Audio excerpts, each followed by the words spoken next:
Many thanks for giving KBC the opportunity to take part in this interesting debate. This morning, when I entered the building of KBC, the trade unions were standing at the door, and they were handing out pamphlets saying, I say it in Dutch, but I'll translate afterwards, digitale snelweg of snel weg. It actually means digital speedway, or do we speed away? I just want to show what they give to all the personnel. It's no longer the traditional pamphlets, but there's something attached to the back that you then have to put into your computer to find out what it's all about. But it does underline the concern within banks with regard to digitization as such.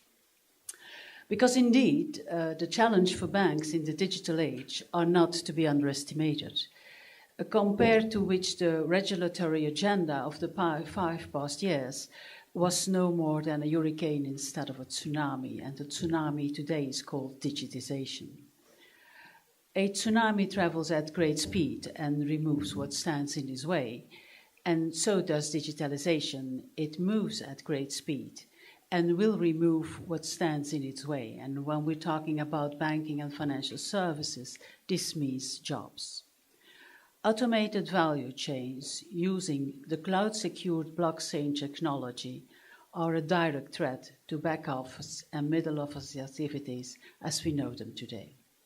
Maybe Bill Gates is and was right that banks are dinosaurs that can be bypassed. On the other hand, he was also right to say that banking will not.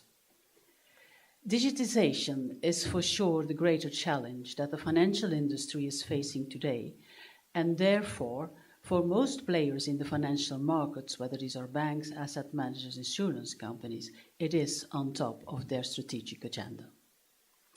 We cannot beat the evolution. We cannot beat digitization, and therefore, at the level of KBC, we decided to embrace the new technologies and join them in force. In a later phase, this might lead to banks and banking in different capacities, such as a bank becomes a trustworthy partner of data, a gatekeeper of data, an excellent advisor to those who enter the virtual economy in order to find a direct company to their needs. In this respect, the role of banks might change. Rather than being an executor in excellence of financial transactions and responsible for its execution, its role might evolve to advise at the entrance of the gate to the virtual economy. Banks can, on the basis of the data they have at their disposition, offer the right block for the transaction a client is looking for. Once the parties have found each other in the cloud, the transaction can be automatically executed via secured platforms offered by banks. Given the strategic importance of the IT cloud technology as recognized by KBC, we started our journey towards the cloud in 2011. It was not exactly an easy one. We took an experienced guide to take the journey with us. The main drivers for KBC to enter the IT cloud technology at that time were, and still are, cost saving, client centricity, offering smart contracts in the interest of the clients, but equally a faster time to market when introducing new innovative digital channels. At the same time, we are cautiously conservative when introducing cloud due to cybersecurity risks. Efforts and expenses are not spared to ensure a safe environment. On our journey, we met legal and effective barriers, and today we are still underway and rolling the cloud over the different countries where we are represented in Europe.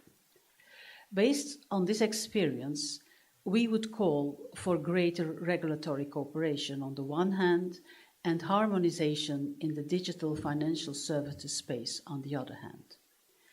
The issues KBC experienced within the lengthy approval process on being able to implement the cloud technology will definitely come back again and again, whether it's on blockchain, digital distribution channel, e-signatures, digital services, and so on. EBA and NISA working on cloud guidelines is a good first step, but much more is needed to facilitate digitization of banking or a single digital market in financial services.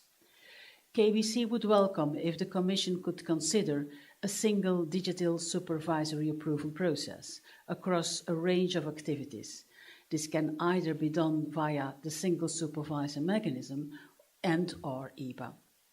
In our view, no need for 28 different set of rules of digital activities to be discussed with 28 states, not all at the same level of experience and knowledge. We would facilitate a more efficient build-up of supervisory expertise in this very technical area, and we wonder whether all 28 regulators have to dedicate resources to this.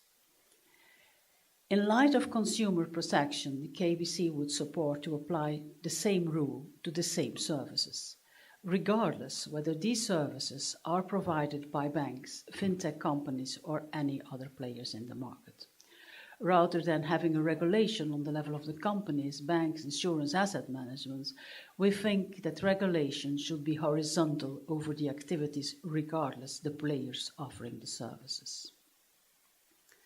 Next to these concerns, in our opinion, a new outsourcing framework is needed that is specific to digital activities.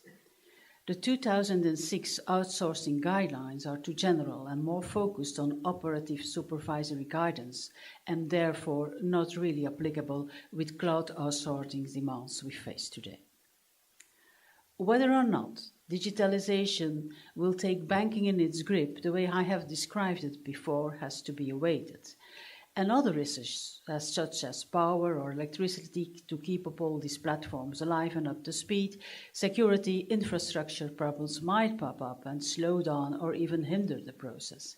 But in my opinion, the trend has turned, and it's either to be with digitalization or not to be at all. Many thanks.